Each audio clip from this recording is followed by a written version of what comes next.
River Road, you got me running way back home. River Road, you got me running all night long.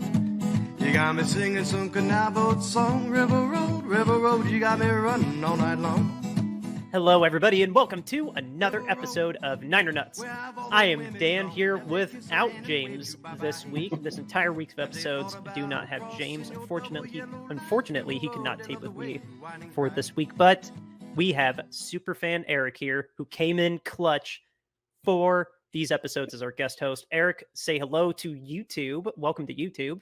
Hey, everyone. And thank you for joining us wherever you're joining us, whether it's Shady Sports Network, our own YouTube channel, Spotify, and all other podcasting platforms. Before we get into it, let me remind you all that one of our show sponsors is Royal Retros. It is your go-to place if you need a retro jersey. You don't want to show up in one of the new fancy follow the crowd. You want to stand out. You want to wear something old school. Royal Retros has you covered. Go onto royalretros.com and use our code below me, Shady Sports, and you'll get 10% off of your order. Again, that's Shady Sports. Use that promo code when you check out at royalretros.com for any Royal Retro jersey that you purchase. You want to look old school. You want to throw it back to the good old days for your franchise. Looking at you, Jets fans. Go to royalretros.com and again, use the code Shady Sports for 10% off of your order. All right. So not going to lie, viewers and listeners, I was having a little bit of trouble thinking of what to really do for our Wednesday episode without my co-host with me. It feels weird calling it a state of the franchise. I would kind of want to save that for when we're in between that big 2-week gap we have between preseason game 3 and the regular season kickoff. But since I have a very special guest here this week and I don't know his 2 cents on certain things that have been happening this offseason, let's rehash some things like, I don't know. We have a particular holdout that is still holding out. Yeah, we do. Bosa. That's right. My prayers to the football gods to my Nick Bosa pop figure have not been working yet. And we're taping this. Whoop. Avalanche. There went some of my stuff. There went my little ornament football. And I love it when people talk away from the mic. And my little mouse that says number 1 49er fan. All right. I'll put those little guys up there later. But yeah, we're taping on August 21st. So if something happened in this episode's irrelevant now, good. I kind of hope that happens, but but no, we need to talk about the Bosa incident. We need to talk about the Bosa holdout for a little bit. I really want your 2 cents on it. Because I don't know. All the insiders that I follow have not raised concerning flags yet. My own personal concern did go up after we hadn't signed it by the Raiders game. There is one theory that's really intrigued me that potentially this is because Nick's team is saying, give me Aaron Donald money, like what, $31.5 million a year AAV. Yep. And again, in the theory, that's what they're asking. But John Lynch and his team are rebutting, saying, hey, let's match or go a little bit higher than, say, TJ Watt's contract, a pure pass rusher versus a generational defensive legend. Like, let's split the difference somewhere in the middle there. And that's, at least, again, in this theory, where the most logical place that the standoff is coming from. That's, at least, I like that. I think that makes a lot of sense. But at the same time, we don't know what's going on because they are being cordial. Nothing's getting leaked that I'm aware of. Except that apparently the talks are few and far between. That's the only thing that I've seen in the recent days, is that they are playing chicken. Yes. So, I mean, I don't know what kind of insight you have, what kind of 2 cents you have. Like, are you worried about Bosa's holdout? Well, so I'm worried in the sense that we absolutely must have him on the field this season. So I'm worried from that. I'm not worried that it's going to get done. To be honest, I don't think that they're in any sort of a hurry to get him signed and back on the field right now, because they don't really want him playing in these preseason games anyways. I think it's debatable how much they really want him to practice, to be honest, because I think he's just such a raw specimen of talent that I don't necessarily know that he needs to practice that much. So right now, I'm not really honestly that concerned about it. I don't expect a deal to get done until after this next preseason game. I think by then they'll finally decide to just go ahead and apply some urgency to it and get the deal done. I think that both sides know what needs to happen to get him signed. He's got to be the highest paid defensive player in football, at least from a guaranteed money perspective. I don't necessarily know that it needs to be on a annual salary basis, but Yeah, the he's gonna. AAV. Yeah, I don't know that he necessarily needs to have that, but he's going to want the most guaranteed money of any defensive player that's out there, and that's what he deserves based on how he's played up to this point in time.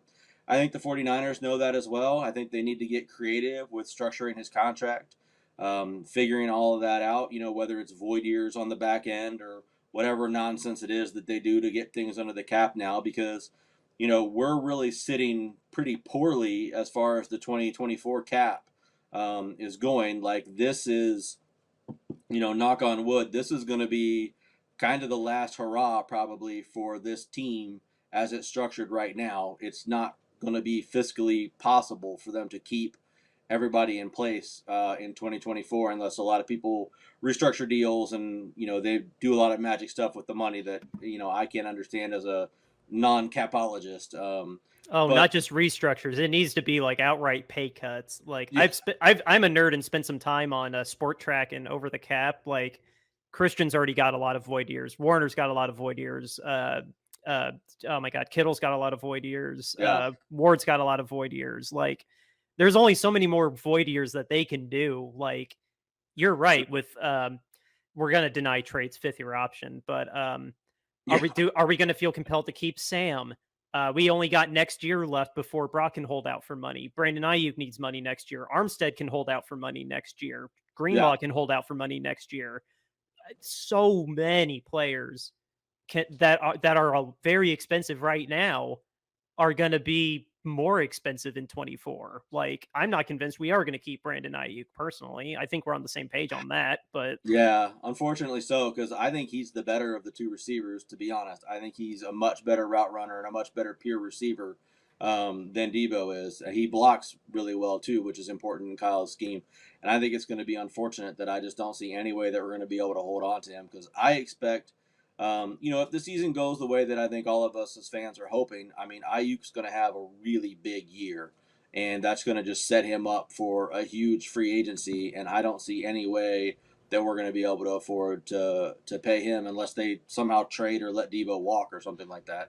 oh, dude, think about it like this too. Juwan Jennings, he signed a restricted tender, so he's a free agent next year too. He's going to want to get paid, and he's going to want to be more than third in Juwan. And as excited as I am at the prospect of having Juwan, George, Brandon, and Debo out all at the same time, this is the last year we can keep all four of them. And Bosa is a big factor in that because he wants that 31 AAV or whatever 90 guaranteed. I don't know how much Darnold has guaranteed or if there's a more guaranteed than him, but I'd imagine it's probably going to be like 80, 90 million guaranteed, which is Yeah, not easy to produce.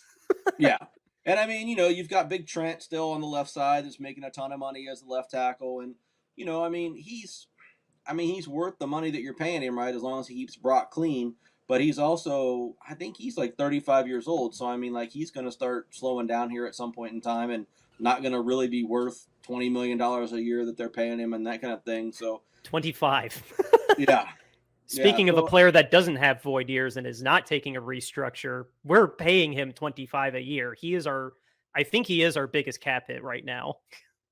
yeah, probably. Well, he will be. Yeah.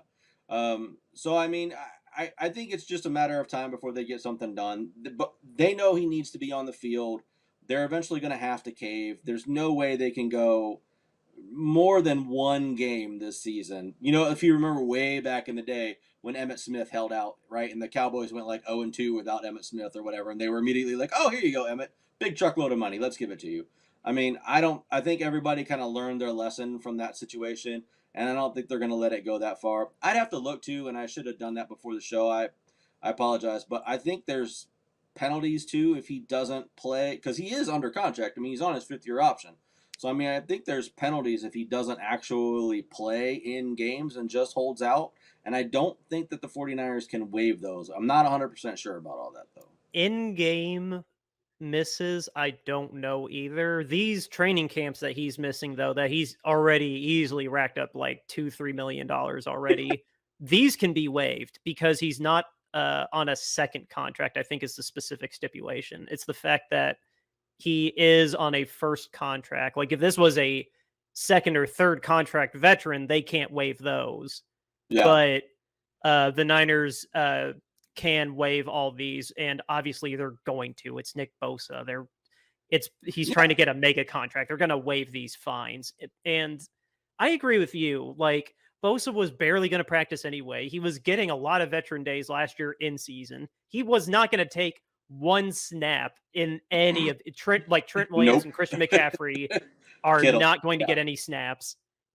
He's in Gainesville, I believe, right now. He's in Florida. He knows his workout. He knows what it means to be the defensive player of the year. And he was a rookie when we got to the Super Bowl, which is no doubt left a pretty big scar in his mind of like motivation to stay in shape as long as he can. And I mean, have you seen the dude? He looks like a statue. I mean, like he's in phenomenal shape. I mean, I have no concerns about him having this time off and coming back, not having practice, not having done anything. Like said, I think after this Chargers game this weekend, I think that's when everything will start to kind of finally bubble up in earnest, and I think that they'll get him signed within the week and he'll be ready to go. And he will give the least enthusiastic interview I've ever heard. Have you heard him talk? Yeah, it's not great. I remember every time I've seen him on like behind the scenes videos or like when he got called by, I felt bad for Rich Eisen. I watch Rich Eisen a lot. He's probably the guy I watch the most. And, he's very monotone and very matter of fact, not too exciting and not too hard on himself. And, I'm just going out there and love my teammates. And it's the most boring interviewer ever. Yeah. It's so. Yeah. It just makes me laugh. Yeah, he's clearly been coached that it's better off that you don't say a whole lot, and it's better just let your play speak for you, and leave it out on the field rather than leave it on the microphone. So.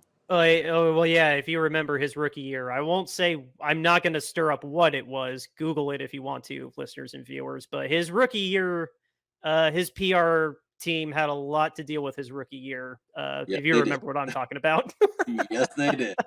Yes, they did. So, but yeah, I think that's all going to work itself out. I think he's going to end up being very handsomely paid.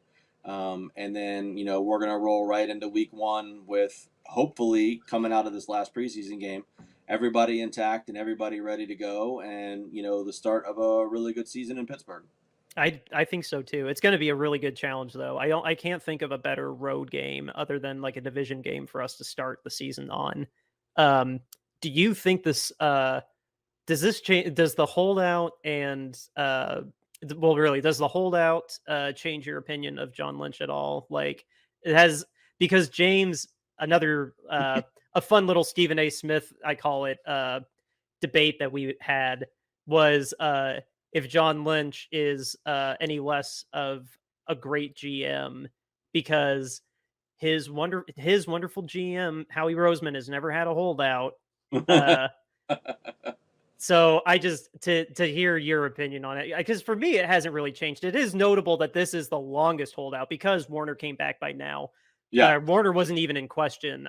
Kittle wasn't even really in question, and Debo missed 1 day of practice and then got signed. Like, Robbie Gould was the worst holdout that we had. I remember he was a pain in the butt to sign for some reason, but well, he didn't really want to be here.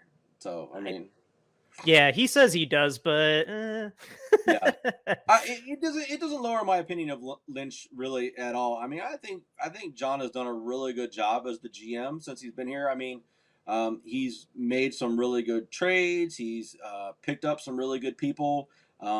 People can crap on the draft, here and there, but if you look at, we kind of talked about it on the last show just briefly, but he kind of either hits at 100% on a draft pick or they completely whiff on a draft pick. There doesn't seem to be any real in between. Like, I'd love for him to get like a couple like 70, 80 percenters in there every now and then to kind of balance the roster out. But I mean, when he hits on someone, he hits on a superstar. And I mean, like, that's been good. I mean, he pulled the trigger. Love it, hate it, whatever you want to do. The Garoppolo trade at the time was the right trade for the organization. And if you're a Jimmy hater, whatever, but he got us to a bunch of NFC championship games and a Super Bowl. So, I mean, like, that was a good direction for the franchise at the time.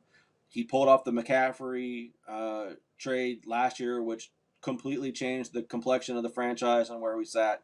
So, I mean, I think he's doing a good job. Could he do better with draft picks? I mean, okay, sure, I guess. But, I mean, you can probably, if you really broke that down for every GM, you could say that they could all do better at draft picks. None of them are hitting at 100% clip. So, I mean, I don't know what you really expect out of the guy. I mean, he's signed guys to good deals. We've been able to keep the core of this team together for the last, if we go back to like 2019, we've had basically the same core of the team. I mean, that's pretty good GM work in my mind. I completely agree. To lose a minimal amount of players, the players that we have lost, the only one that really made me sad was losing Buckner. Buckner was the only one that really bummed me out. But the pick your poison, I understand why we could have got, we did get a first for Buckner. We weren't going to get a first for Armstead. I get it. You couldn't pay both of them. But really, outside of that, I mean, E-Man, I wish we kept E-Man, but we weren't going to pay him $6 million like Detroit was. Like, so I could get over things like that. Yeah. And then, with the draft picks, I mean, with how good Hufanga, Warner, Greenlaw, Brock, and then Debo was a second round pick. Let's not forget. Juwan Jennings was undrafted. Let's not forget. For all these guys that are massive, massive contributors that were in the later rounds, it kind of balances out that we whiffed on Solomon Thomas. It kind of balances out that we whiffed on, it's a free agent, but D Ford. It didn't matter that we whiffed on D Ford. It doesn't matter as much, at least to me. Feel free to say no, but the Trey Lance, I think we've weathered the Trey Lance trade pretty good. Personally, it's unfortunate that it was 2-3 first round picks, but I feel like we've maintained a level of talent to kind of balance it out, even though that was just incredible luck that Purdy turned out as good as he did. Well, I mean, they could have picked anybody with that last pick of the draft, right? But they did pick him for a reason. So, I mean, if they don't pick him, he goes into that, big free agent pool, and anybody could have signed him, right? I mean, wouldn't have necessarily been us. So they for some reason thought that he had something to him that they decided to pick him with the last pick of the draft. Now, probably he played actually 4 years at Iowa. He was did he do the red shirt too? So it was 5 years at Iowa and 4 playing. Like, he had a lot. He didn't do 2 years in Bail. He stayed with Iowa. Yeah. So, I mean, if you want to sit there and hate on Lynch, you can. But, I mean, if this season turns out how we both hope it'll turn out, you're going to be looking at a guy who was the last pick in the draft, hopefully holding up a Super Bowl trophy. And I don't think you can say much more about, being a good GM and making good draft picks than that sort of a situation. I mean, even if Brock just plays really well and we don't get to the Super Bowl, but we get to like the championship game or whatever, something like that. I mean, the fact that you got a guy drafted where he was playing and leading a team like this, and if he's playing as well as he did last year, I mean, my goodness, I mean, I don't know what more you can expect out of a guy. Just don't play worse. That's where I stand. James made a case that he needs to step up, and I'm not telling him he doesn't need to step up. If he steps up and plays even better, more the merrier, of course. Please. but I think honestly, like, as long as he doesn't play worse because of how close we got to the Super Bowl, the way he was playing, that's where I'm coming from. Just don't be worse than what you were. You barely threw dangerous interception-worthy passes. You could scramble as well as Lamar Jackson or Tua, not Tua, that was a bad example, but you could scramble as well as anybody else. You could throw accurate darts as well as Jimmy G did. Just be smart. You don't have to, in this specific situation with how talented this roster is, you don't have to be Lamar Jackson or Justin Herbert or Patrick Mahomes. Just don't be worse than how you Yeah, played last year. yeah, totally agree with you. I mean, like, if we go back and we look at last year, the 7 or 8 game stretch it was that he played. I mean, there was a literal time where we were just kicking in the teeth of everybody else that we were playing. We Dallas were, was the only opponent that really gave us that bad of a headache. yeah, I mean, we were wiping people out defensively, and then we were doubling them up offensively. I mean, we were scoring like 35 points a game.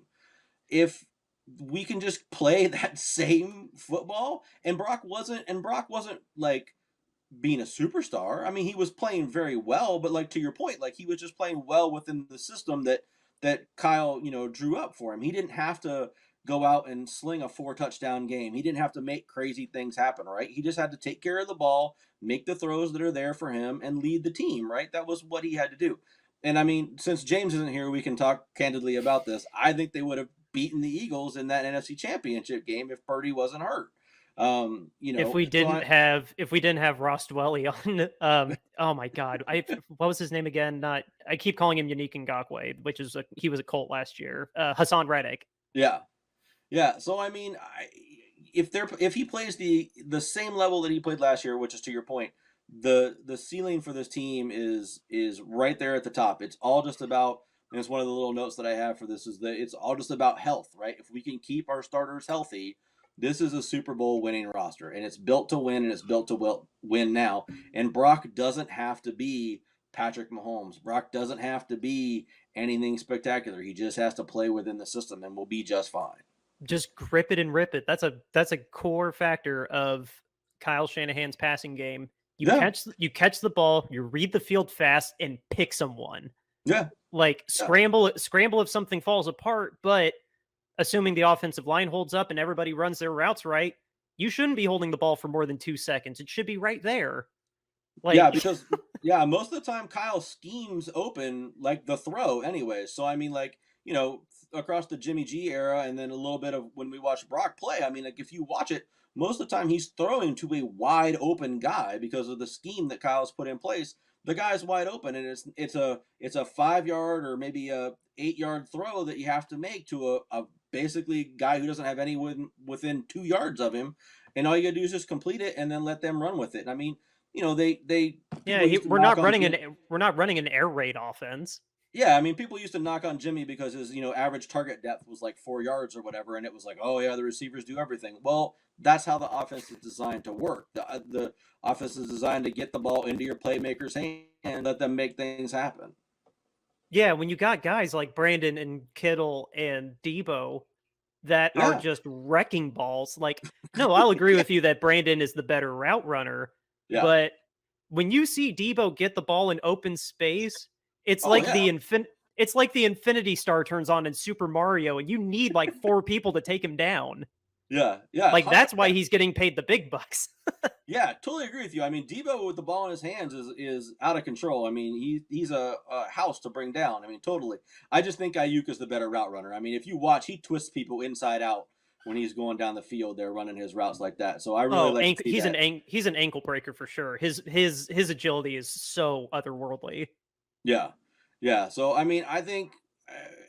I think that just we have to keep our guys healthy, which, I mean, you really never have any real control over that. I mean, it's the NFL, right? But I think if we can just avoid, catastrophic injuries to certain positions, I think we're going to be okay. I mean, everybody's going to have problems with injuries, and you're going to have a guy miss a game here and a guy miss a game there. I mean, Debo's going to miss 2 or 3 games this season. It's coming. He always misses games. Kittle's not going to play until October because he just is allergic to September. Yeah. But I mean, once we get all those guys out there and everybody's flying around, I think we're going to be just fine. And I mean, I don't see any reason outside of just dumb luck or, somebody catching us on a bad day that we can't be sitting there watching the team in the Super Bowl and enjoying that game. Let me ask, because I see what time it was. We hadn't spoke about draft picks, correct? Was there any specific draft pick that got you extra excited? Because there was a few that I've seen now in these 2 preseason games that, I didn't know who Ronnie Bell was, but I'm glad we have him now. Yeah. But there was a really, really good pitch made by everybody that we had on our draft episodes about D. Winters. He's a linebacker, and he was playing with the second and third stringers. D. Winters looks like he's some really, really nice depth. And then the safety from Penn State, Jair Brown. There was a pass yesterday. Jair Brown was the safety deep with Ambry Thomas chasing. I think it was Jerry Jeudy, and they oh my god, beautiful coverage. Didn't give Jeudy a chance to catch that pass. Yeah. Like I'm not saying that he should replace Gibson, and he's definitely not replacing Hufanga, but those two guys I remember from our draft specials. To see them, Winters was hitting so hard, and Jair Brown looked like he was very comfortable playing his safety position. I didn't know if there was any specific draft guy that you hope to get some ends up getting some time out in the field. Yeah, well, I mean, I liked a couple of the guys that you said there too. I actually really liked the tight end that they picked up, Latau. I don't know how you say his last name. Oh, Latu. Yeah, Latu. Unfortunately, he's not turning out very good so far, but I really liked the concept behind that pick because I really liked the idea of being able to put him and Kittle out on the field, or even just give Kittle a break and put another guy out there on the field that had some explosive play potential like Kittle does. Because, I mean, gosh love him, Dwelly is just kind of like a tight end. I mean, doesn't really bring a whole lot to the overall scheme of things. I actually had one really good 50-yard catch last year. Let us not forget. He did. I actually really liked the kicker pick. I liked the pick of Moody, to be honest. I thought that was a really good pick. I liked the idea that we were going to theoretically get somebody that was a good kicker and a good player at that position for a low value compared to what we were paying Robbie, because I mean, as much as it was nice to have Gould out there, we were paying him like $4 or $5 million or whatever. That's a lot of money to pay a kicker. So, if you can get the same, rate or similar rate of success for a lot cheaper, I really liked the idea of what they were going there, because, talking about the whole salary cap thing that we were there, you've got to sort of like cheap out on a couple of positions where you can. His age was a massive factor too. Somebody at 40, like, yeah, he's going to have to take a veteran's minimum now with his age. Yeah. So those were the positions that I thought were the big ones in the draft for me. Okay. On your note sheet, I honestly I've hogged the mic the whole time, as I should as the host. But is there any last like thoughts or a last state of the franchise thing that you have on your mind that we can wrap this one with? Well, I mean, I think that just the biggest thing is that on defense, I think we're really, really strong up the middle. I'm really excited about what we have there in terms of the defensive line, the linebackers, and then the safeties. I think that whole kind of lane that you have there is just really, really good. And I think that that's going to be the strength of our entire team. And then we've got Ward on the one side, and then, either Thomas or Lenore or whatever they end up doing on the other side there.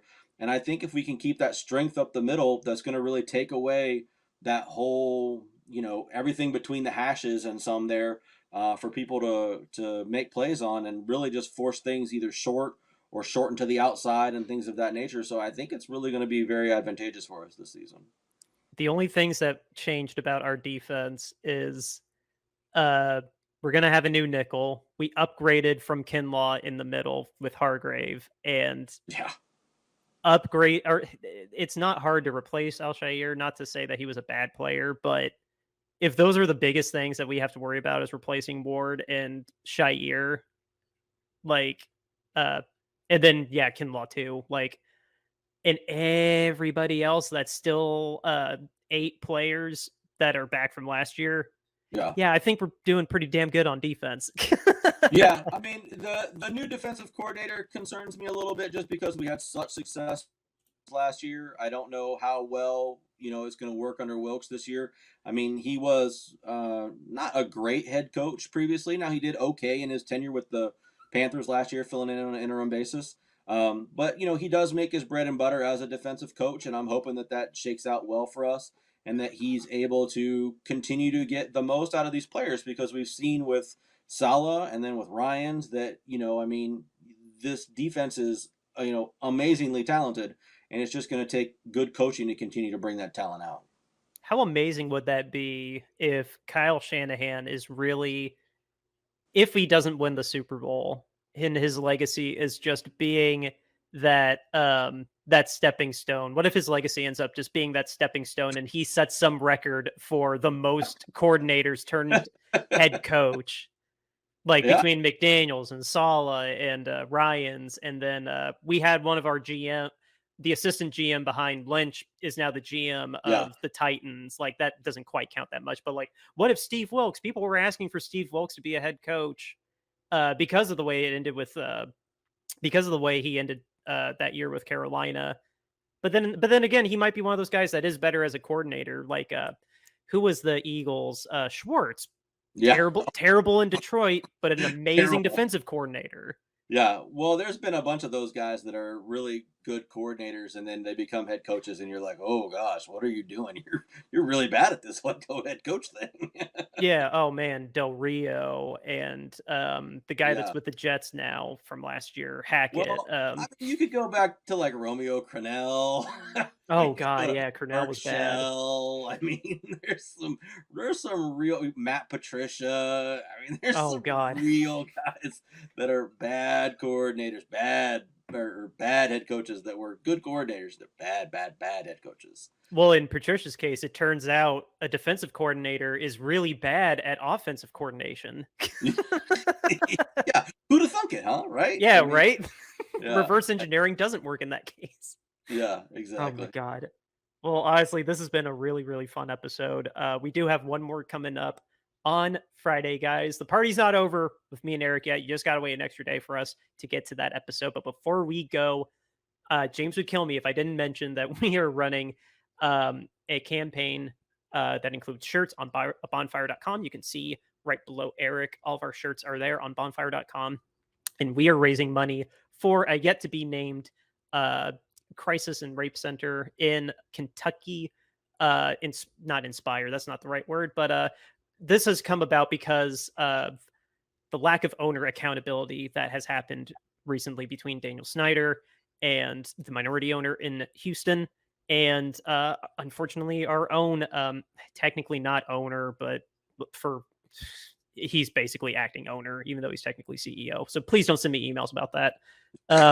But what we want to do is raise awareness that owner standards are not being treated the same as player standards. Because if a player was accused of what Jed and Dan and the other owner, I honestly kind of don't care to say his name. I don't want to keep putting it out there. They would have been cut yesterday. Like they would have been cut so fast. So owner standards over player standards. Hashtag owner accountability is the hashtag for the campaign that we are running.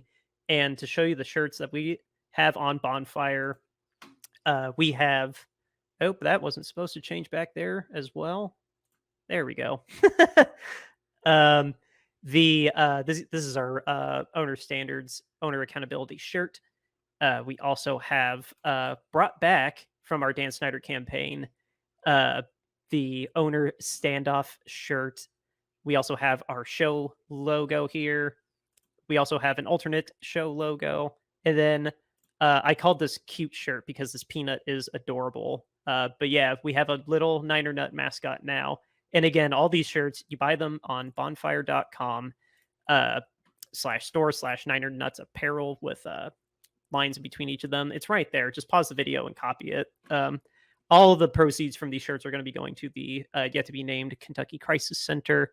And we just want to raise awareness of owner accountability. We want owners to be held as accountable as the players are. And it's, yeah, I don't know. It's just one of those things that are bigger than football. We like to pride ourselves on taking things serious like this and try to bring awareness to you, the viewers and listeners, along with celebrating the great things that happen during the football season. So with that, that's it for this episode of Niner Nuts. Check us out on all social media platforms, Facebook, Instagram, Twitter. We're at Niner Nuts. Thank you for watching us if you're here on Shady Sports Network. Thank you, Sam, for letting us be a part of your programming, and check out all the other programming here on Shady Sports. If you're watching us on our YouTube channel, thank you for watching us. The Shady Sports Code will still work on Royal Retros, and you will still be helping a good cause going to bonfire.com. I got nothing really else to say other than I just have to note, usually I pull up Roto World, but we are running a little long. I have to note that Jonathan Taylor is seeking a trade. Oh man, I hope that goes well for him. I really, really do. I just want to put good vibes out there, and I want him to get paid as much as I want. little Pop Bosa to get paid. Yeah, we need Bosa back. We need Bosa to get paid. So with that, I'm putting out good vibes out there. Thank you all for watching. Thank you all for listening. We do have one more episode coming out Friday. Just because James isn't here doesn't mean that there's not going to be some betting odds that we'll be talking about. So that will be on Friday. Our game against the Chargers is also going to be on Friday, Saturday. I already forgot. And Saturday, I believe. Saturday, yes. I'm teasing you all because I said that I was going to have it ready for Wednesday. Just kidding. Now you have to listen to Friday's episode. So with that, I'll stop rambling. Thank you all for checking us out. We'll see you all on Friday. Yep. Bye.